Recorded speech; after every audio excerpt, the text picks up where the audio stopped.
everybody, this is Gary Williams. Welcome to Cabaret Secrets, and today we welcome a true musical theatre star. She's smiling at me now, but her list of West End credits includes shows like Love Never Dies, The Phantom of the Opera, Side By Side by Sondheim, My Fair Lady, The Music Man and Hairspray. Lucky for us, she's taken all of that experience and created her own one-woman show called Just Liz, and I think that, or a show like it, is going to be coming back to London very soon. Liz Robertson, welcome to Cabaret Secrets. Thank you very much, Gary. It's nice to be here. Is there anything in the West End that you haven't done? Because your bio just goes on and on. It's quite extensive. Oh, yeah, there are lots of things I haven't done. I've done very few of the rock musicals, like, We Will Rock You, or Hair, or Godspell, or any of those, or Jesus Christ Superstar. In fact, I was performing, when I was in the Young Generation many years ago, I was performing in a musical called Pull Both Ends, about a cracker factory at the Piccadilly Theatre. We were running there with Jerry Marsden of the Pacemakers.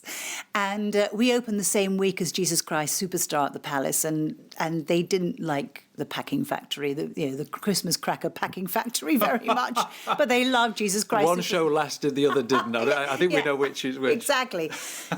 So yeah, so those are the kind of musicals I haven't done, but the classic musicals, yeah, I've done most of them.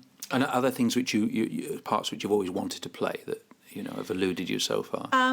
I've always wanted to play Desiree in Little Night Music. I'd love to have a crack at Madame Rose too in Gypsy, but I think they don't see me in that role. But that's okay. I can sing those songs in cabaret, and that's where cabaret is such a joy, because you can actually do songs. In fact, I auditioned for Dirty Rotten Scoundrels, and the song I had to learn I loved so much, and then I didn't get the job, and I thought, oh, well, I'm not going to throw this away, so I put it in my act. That's right, yeah. So that's the thing, isn't it? You can just do all the songs that you've ever wanted to do, and just nobody's there to tell you can't sing that. Or all the ways, the way that you've sort of been typecast a little bit over the years, I think, well, she's not right for that. But you think, well, actually, I can do that. Well, that's exactly the point. Good, and that's why it's called Just Liz, because I thought, it sings Just Liz sings her favourite songs. And in fact, the new show I'm going to be doing at the Hippodrome is called Songs from My Trunk.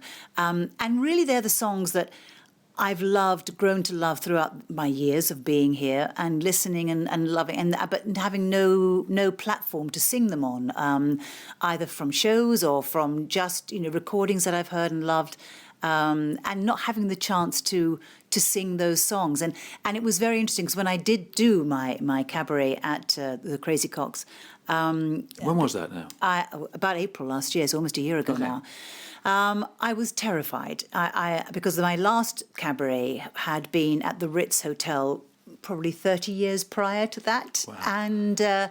And the Ritz was... quite a long time for them to rebook, isn't it? Maybe 30 years. You hope we get a little bit earlier booking than that, but at least you got another gig. Well, I hated it. You see, I loathed the Ritz so much. I had such a... I loathe travel lodges, right? We've all got a level. No. Let me explain. The Ritz rang up and said, we've decided to do cabaret in our dining room. And so there were, I think, 4 acts they chose, and I was one of them. Well, people go to the Ritz to have dinner. They don't go to the Ritz to listen to cabaret. And it became very clear that they were pretty cheesed off. They were supposed to keep quiet and not have conversations with their next-door neighbour. How awkward for you. Oh, it was horrible. It was horrible. In fact, a very dear friend of mine, Michael Coveney, who is a critic, came to review me.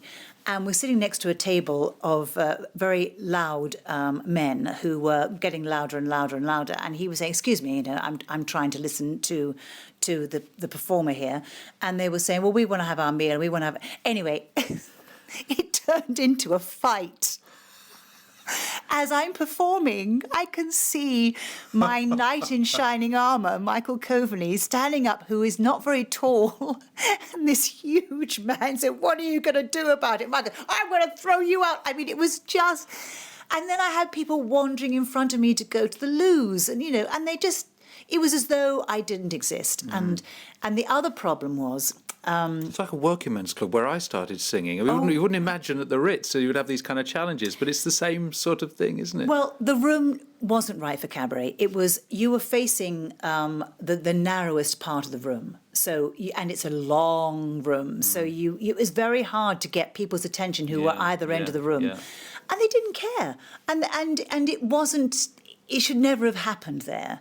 I mean, I'm not doing myself down here. I think anybody in that situation was going to have trouble. So it's like if you do a corporate and everyone's drunk and they send you on at 11:30 at night. And I mean, it's impossible, isn't it? It doesn't matter who you are. It's impossible. I've done a few of those, and I hate them. I really hate them. So anyway, we still take the money though, don't we? Oh, yes. Anyway, my agent told me about Crazy Coqs and saying, I think you should do a cabaret there. And I just froze. I thought, no, I can't. So it wasn't even your suggestion? It wasn't No. you saying, I feel ready to do cabaret? So it was a suggestion from your agent? No, it was a suggestion from my agent. And I kept hoping that something was going to turn up, like another show that I couldn't. So therefore I said, what a shame, I can't do the cabaret. Nothing turned up. So there I was. And I have to admit to being... I mean, I had done one-woman shows. I'm being slightly unfair here, saying I only worked at the Brits and then 30 years later did Crazy Coqs. I had done one-woman shows, but they are different because there are people that your mates come to a little room, and I did one at the Landor pub, and I did one at Lauderdale House, and so they are Saturday afternoons or one evening or something, but they're not cabaret as such. What do you mean though? What's the difference? I suppose I was, in my one-woman show, I was doing more of an autobiographical story and singing the songs that I knew they wanted to hear from shows. So I was singing the songs that I'd sung before, maybe in a different way, but it was and maybe I did do a couple of songs that I wanted to do from other shows, but this cabaret, I wanted it to be different. I wanted it to be songs that nobody had heard me sing. I didn't sing anything from My Fair Lady. Which I'm known for, and I thought, no, I'm not going to do it. My one-woman shows were announced with "I Could Have Danced All Night" being played, So it's the sort of it sounds like it was still cabaret, but it was just for you it was quite easy because it was the obvious choices. People knew what they were going to get, and you gave it to them, and everybody went away happy. Yeah, and I just thought you set the bar a bit higher. Well, I did. For the next one. Well, the cabaret also because people. I just thought I want people to see me. I knew my friends would come and see me in my one-woman show, which is fine. But this was a whole week at Crazy Coqs, so I thought I've got to do something that's going to grab people. And so I wanted to sing songs that were the well-known songs people could sit back and go, oh, I love this song. But I wanted to throw a few little curveballs in and do different interpretations of well-known songs, do a couple of brand new songs, do a lot of comedy. I'm not known for my comedy, and I love it, So... Anyway, I have to admit to 3 weeks, maybe 2.5 weeks before I went into the Crazy Coqs, I sat down with my pianist and said, well, what are we going to do? Wow. It was that close. And it just slotted together. It was one of those moments where I went through my trunk, literally, and thought, well, we've done this one before. We know this one. That works. And I want to do this new song and that new song. And everything just slotted in. And then it came to the chat. And I have some anecdotes, obviously, we all have anecdotes, and I sort of, I didn't write a script. That was the other thing, that back at the Ritz days, I had a written script between each song, and that was more terrifying than the song, because I was trying to think what I was going to say next, and I had to get it right, and it wasn't me speaking, so I threw that out the window. At the Ritz? At the Ritz. And what about in your other one-woman show? I was a bit better, but I was still pretty nervous at being me. I still didn't have the confidence to sort of go wrong and laugh. If I went wrong, I blush and think, oh, God, no, I've gone wrong. Yeah, but it's funny that, because working with a script is something which, of course, should be second nature, or is second nature to you. Working with a script when I'm playing a role is second nature. Working with a script when I'm playing me is not so easy. It just didn't sound right. It didn't sound like me. My late husband had written the script, and it was very good. It was very funny, but it wasn't me speaking. So I did these odd, they were very few and far between, these one-woman shows in the intervening years. But when I did the cabaret, I thought, I've just got to relax and just got to go out there and enjoy it, because in fact, that's what cabaret is about. They want you to be relaxed so they can relax and they can enjoy their drinks. And so I thought, well, I'll have these anecdotes in my head, but I'm not going to, have them. I'm not going to have them down pat. I'll just change the way I'm going to say it, and if something happens, I can think of something else to say. And that freedom, actually, that first time I did that was the Crazy Coqs, and I thought, oh, hang on, I'm really enjoying this now, and also breaking the fourth wall, which of course, funnily enough, in a one-woman show, you still don't do that much. It's odd, but in Cabaret, I looked at people, I sang to people, Yeah, so I think I get now this difference, because what you're calling a one-woman show, to me it still seems cabaret, because you're there with a pianist and you've got a small room and a small audience, and it sort of is cabaret in a way, but you're calling it a one-woman show in that it was more sort of scripted and structured, and so you treated it as though it was a show, like you've been cast in this show, it just happened to be about you. Yeah, I did. Starring you. I did, But as opposed to cabaret, which you see as very much breaking the fourth wall, and there's sort of no script, and it's just, here I am. Yeah. And if we go wrong, I laughed, let's do that again. And actually, the freedom in doing that was such a relief, and I really enjoyed it. And people came and said, oh my gosh, that was great, Liz. We didn't know you could do that, because... And you're like, well, you're surprised. I surprised myself, actually, because I didn't know I could do it. I did have help, because I'm not somebody that can...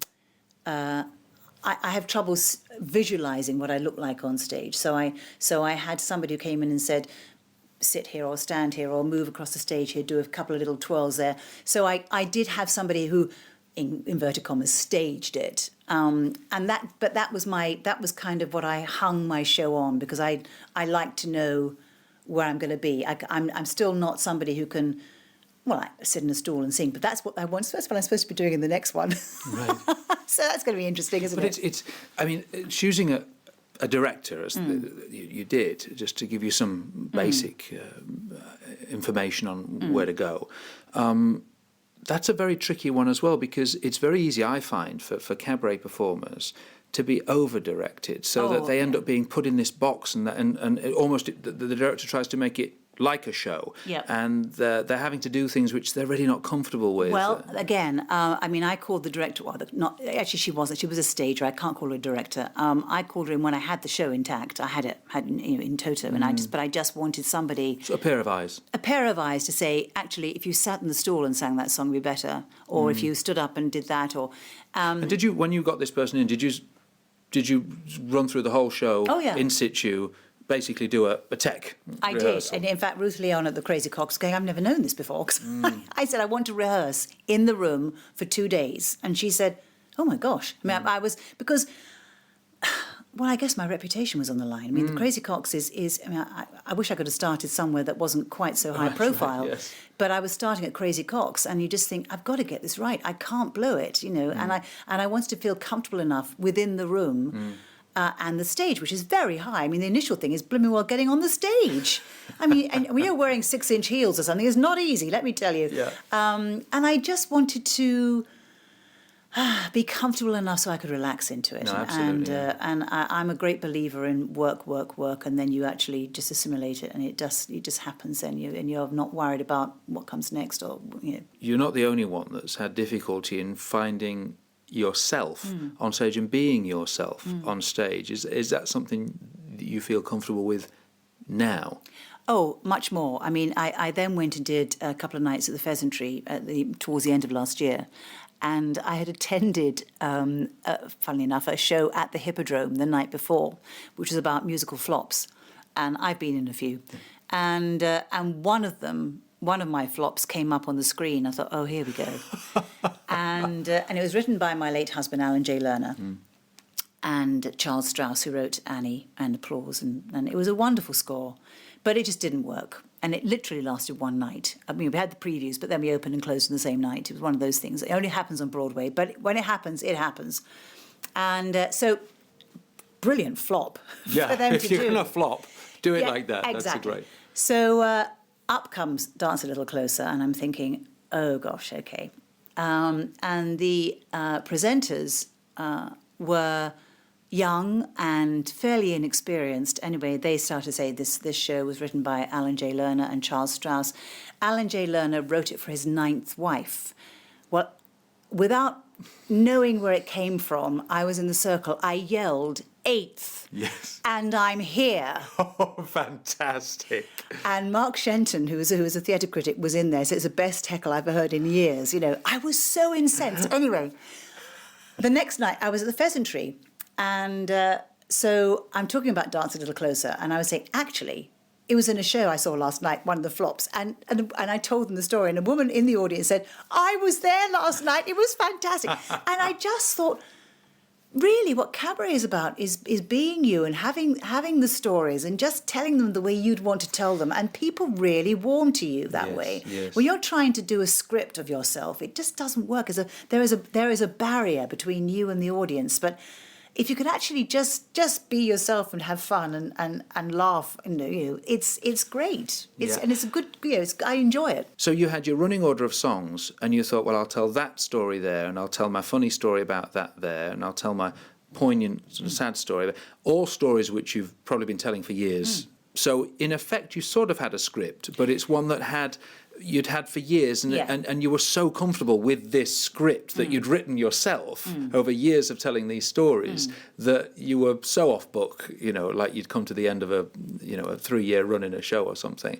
I mean, we don't want to make it sound too easy, because there's still, it's almost like years of preparation have gone into those stories and those anecdotes. And in fact, the show I'm going to be doing next, Songs from My Trunk, which is the one at the Hippodrome, which is at the end of April.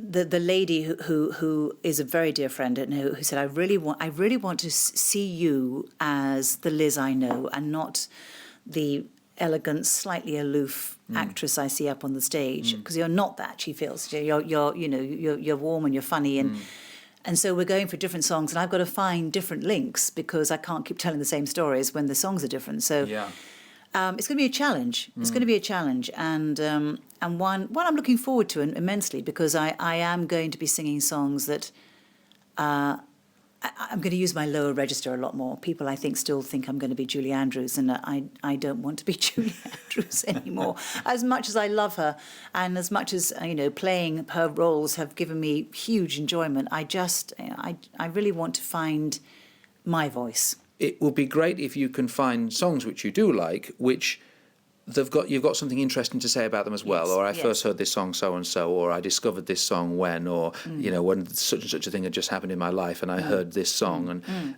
I mean, I'm sort of asking you, really. That's because I'm asking myself as well. That's the challenge, isn't it? It's to try and personalise a journey for the audience. It is, and sort of tell a story. I mean, yeah, absolutely. I mean, it's very easy to go and sing a song. I mean, lots of. I'm not being, I'm not denigrating. Oh, go on. No, I'm not. No, jazz artist. But you go to, I mean, I've got a very dear jazz artist friend who I absolutely adore, Elaine Del Mar, who I think is one of the great jazz vocalists of all time. But you go to her shows, and it's literally, this is by Cole Porter, and she sings a fantastic song, and then Irving Berlin or whatever. There's very, very little chat in between, but they don't go to hear her chat. They go to hear her sing her song. I suppose it doesn't have to be about us and this journey. No, you don't have to expose yourself on stage in that way, But I think it helps, don't you? It helps. Or maybe expose ourselves through the music, if the songs that you're choosing are sort of biographical. Yes, maybe that way. But as you say, I mean, I saw Steve Ross do Alan. He did Alan J. Lerner in one show, and it was great. But again, he just sang the songs really, really well, with a few little anecdotes sprinkled in, but not much about himself. He wasn't talking about himself at all, really. I suppose we can all, anybody listening, anybody putting a show together, we can play to our strengths, really, as well, because it's like putting humour in a show. Now, you enjoy humour and you enjoy putting comedy into it, but that would terrify some people. And what would be very bad is if someone that's just not natural with humour tries to stick some in their show because they feel as though they have to. Well, or someone. There is this Bible of how you do a cabaret, and song number 4 has to be a comedy number. It doesn't have to be a comedy number. That is what I think is so extraordinary about cabaret. It can be so many things, and the fact that I like talking, well, you can see I like talking, is part of me. So, but equally, I want to sing a lot of songs. So, do you have help from your accompanist or not? Do you go to them for support or because I do? Yeah, I'm going in a couple of days actually to see Nathan Martin, who I know might Nathan know. Lovely very Nathan. well, yes, yeah. And Nathan's not accompanying on the show, but I work with Nathan a bit. It's just good to have somebody else who knows what they're talking about. Yeah. Contribute, isn't it? Yeah, Because it then is. they say, well, actually, if we do this and this, particularly music, because I don't really understand music, I don't read music, so they can say, oh, well, these chords, if we actually finish with this one and then go to the next one, that works beautifully, or there's nice progression that I didn't know. I've always worked with Chris Walker, who has been a friend for a long, long time, and I remember doing a show of Kern, Jerome Kern. And Dave was with Elaine Delmar, funnily enough. And David Kernan, who was organising and the director of it all, said he wanted me to sing Bill. And I said, I love Bill, I want to sing Bill. But he said, but I want you to sing it in conjunction with Elaine singing Can't Help Loving That Man of Mine. And I went, what? Yeah. No. I want Bill. Thank you very much. You can't have anyway. David, in his wisdom, gave it to Chris Walker to see if he could make it work. And it turned out to be a hell of a duet. I mean, just wonderful, because it was written by the same man. You know, it's very hard to do it if it's two different composers, but with the same composer, it lifted the roof off the building. It was fantastic. So Chris is very clever. He can work on things. He did a wonderful arrangement of Wouldn't It Be Lovely for Me, which sounds nothing like the song, which I like. That's what you want, right? Yeah. You want to surprise them a little bit. Yeah, I want to surprise them. So I'll get to work with Chris hopefully in the next coming weeks and sit down and see what he has to. It's just a day. We sit around and we just play. And it sounds like it would be expensive. What I do with Chris really is I pay half. So whatever I get, I pay half to him because we actually do work a lot. So he's together. playing on the gig with you as well? He plays on the gig with me as well. Right. He does. And so it's a collaboration. It's a collaboration. Yeah. And if he's writing arrangements for me, then I would pay him for those as well, because I think you have to. I mean, it's extra work for him. I mean, it's very easy for him to pick up the music and maybe do. But if it's a lot of new arrangements, then I would pay him for some arrangements as well. Even, do you mean arranging for other instruments, like Yes. for a band? Or if it's just piano, then that's the kind of stuff you do. Yeah, exactly. Hash out together. But I will be doing. I will have a 4-piece or a 5-piece at the Hippodrome. So he'll have to do arrangements, and of course I'll have to pay him for that because that's what he does. That's his job actually. That's what he's so brilliant. And that's the choice, isn't it? That you could either do a collaboration like that and say, well, Yeah. we're partners together and we're going to split it 50-50 Yeah. and we'll put in all the work Yeah. together and that's it. Or you can say, well, this is my show and I'm going to run this thing and I'll pay you a gig fee And I've done that too. I mean, when there was a time when I couldn't get Chris or whatever, and I used somebody else, but I had all the dots there, as they say. Yeah. Then I just. So you're hiring an MD. I was hiring an MD. Yeah. Yeah. And if I rehearse with him, I pay in rehearsal time. How much of the show do you like to challenge people, and how much do you like them, to want them to feel comfortable and hearing familiar material? Well, a lot of people now. I mean, I have to say, a lot of people say, please don't do any more Sondheim. I love Sondheim, but I think a lot of people are now. It's not the most. Some of it's very melodic, but a lot of it is. I mean, I did Putting It Together, which I love, still love doing, and I did Everybody Says Don't, which is another fast and lots of words.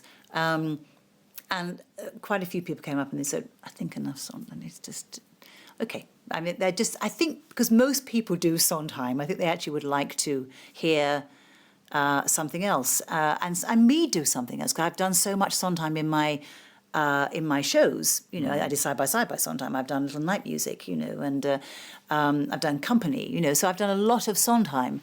I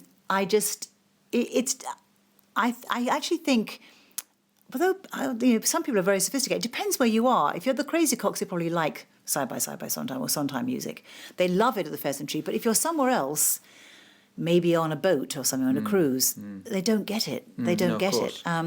They want Cole Porter, they want Irving Berlin, they want people they know, with maybe a couple of new, modern songs that they might also know. It's really horses for courses.